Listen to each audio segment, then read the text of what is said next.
should be happy. It's so nice to be happy. Happy. It's so nice to be happy. It's so nice to be happy. It's so nice to be happy. I wanna take you to my world to be happy. 'Cause I can live without your love. Yes, you know. I've never. Paano paraan maging happy morning, mga kaibigan? Makinig na kami sa nag-iisang tinadhana na pagpupaw sa natutunan weekly. Horizon Chaser ang bayan. Yung mga batutos na may buhay at saya, maasahan sa katotohanan. May paninindigan, walang kinakatakutan, mata laban sa katiwalian, mata ng kalikasan, taas ng moralidad at prinsipyong makabayan, walang kinikilingan. Dito lang yan sa masayang Happy Morning! Happy. It's so nice to be happy. Everybody should be happy. It's so nice to be happy. Okay, happy morning po buong Pilipinas. Happy morning dyan po sa ating mga masusugid na taga-subaybay.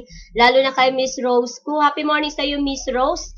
Ay, basahin natin ha, yung comments po sa ating Facebook, yung ating topic kahapon. Yun dito kay Miss Rose.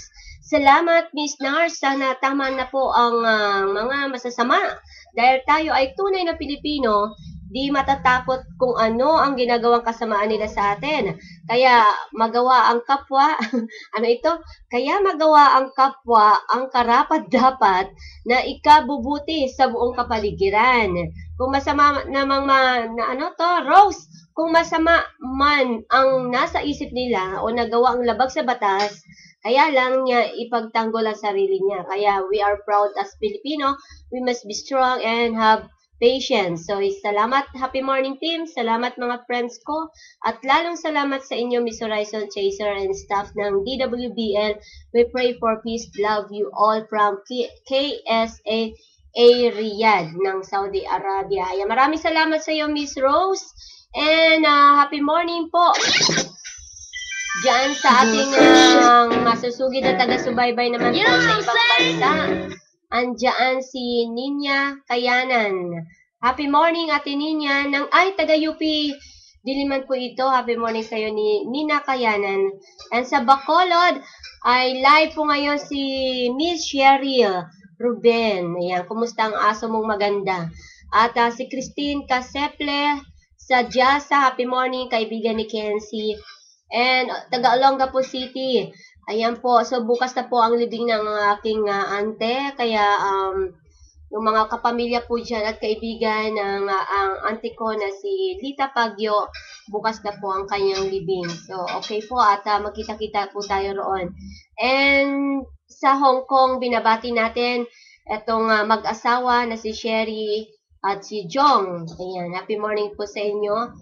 At mga taga-RCDs natin, si JJ Hopida, happy morning sa iyo. And Juby Crisine Granado, happy morning sa inyo. Lorna Pangantadocoro, happy morning. Si Roy Bungay, happy morning. Jun Moga ng Comsopil, happy morning. Maraming salamat sa pagbuo ng grupo para kay Michael Ribaya. At si Lito Cipriano, happy morning. Si Nick na nasa Hong Kong, happy morning. Ayan, mga taga-recording company natin. And birthday yata ni John Cruz ng recording company dancer. Ayan, si Mau Garcia, happy morning. Damagno, happy morning. And ayan, so marami. Agnes Cabog, Ginabidan. And syempre, pinakamaganda lalo dyan, nandyan si Lorna Tadocoro. Ayan, happy morning sa iyo, Lorna. And Limuel Tarukan, happy morning. GR Cute Lanyaga, kumusta ka? Happy morning po. Mga kasama natin sa Hanap Buhay. Lay Angeles, happy morning. Yung Kamaka Press Corps po natin, happy morning. And Ma'am Rio Araha, happy morning po, ang president ng Quezon City Press Corps. And yan, so maraming salamat. Milo Blastuma na grupo, happy morning. At sa London, nandiyan si Gary Sarte. At Valentin Amistoso, happy morning. Ate Lani Lee, happy morning po. Ayan, so ating mga masusugid at taga-subaybay. At mga kaibigan natin sa Facebook, maraming salamat po sa mga taga-tangkilik sa ating sa Facebook account ng Happy Morning Team at kay Miss Horizon Chaser at mismo personal na Facebook po natin. Ay, happy morning syempre sa ating arkitekto ng bansa, Errol Supremo at Lamavita Rosela Supremo, dyan po sa Taguig at Ate Remy ng Taguig, Remy Caspe, happy morning po kasama na yung asawa si Sir Meng. And of course, ang co-family sa ating baby peanut butter, happy morning din po.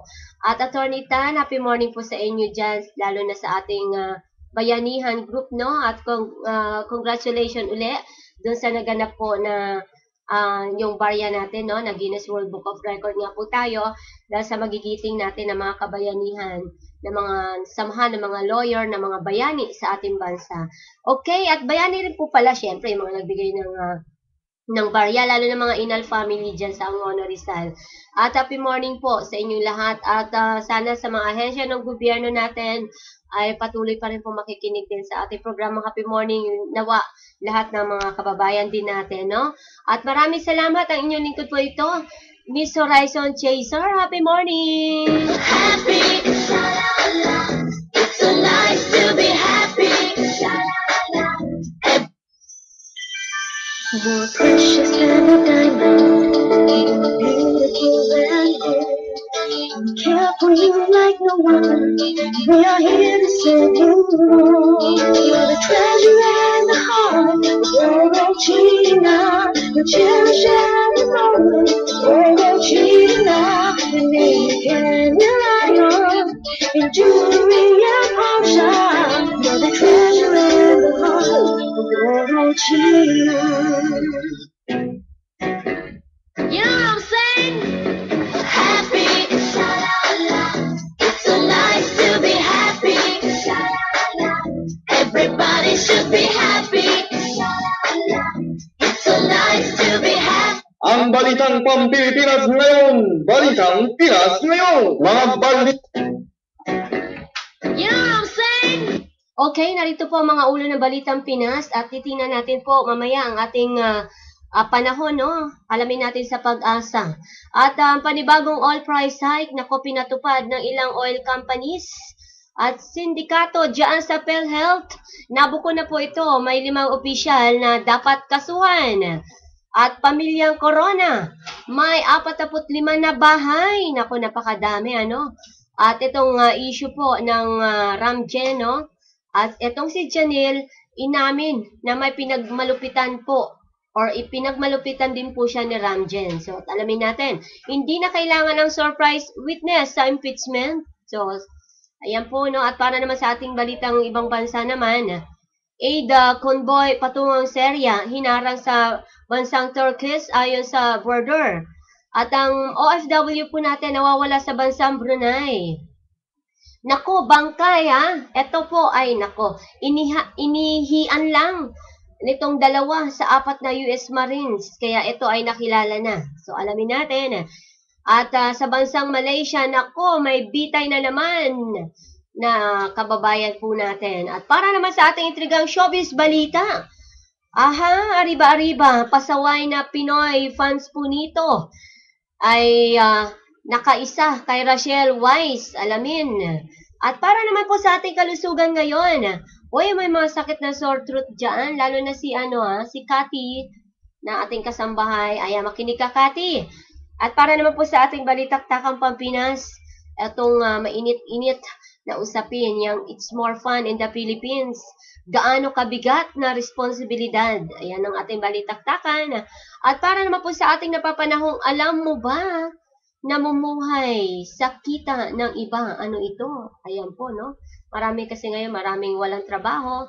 So, ayan po ang ating himay-himayin mamaya lamang sa ating napapanahong, alam mo ba? Okay, yan po mga ulo ng Balitang Pinas sa Happy Morning.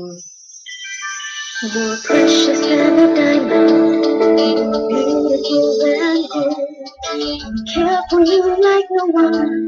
We are here to serve you, Lord. You're the treasure and the heart of China. The cherish every moment. China, the name you can rely on.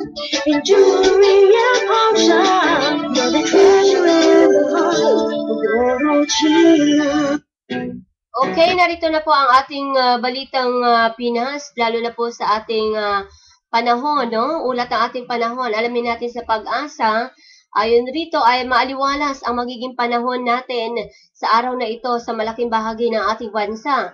Ito po yung sinabi ni Pag-asa forecaster John Galag. Base nga po sa latest satellite na image nito na kanilang nalakap sa nakalipas na magdamag.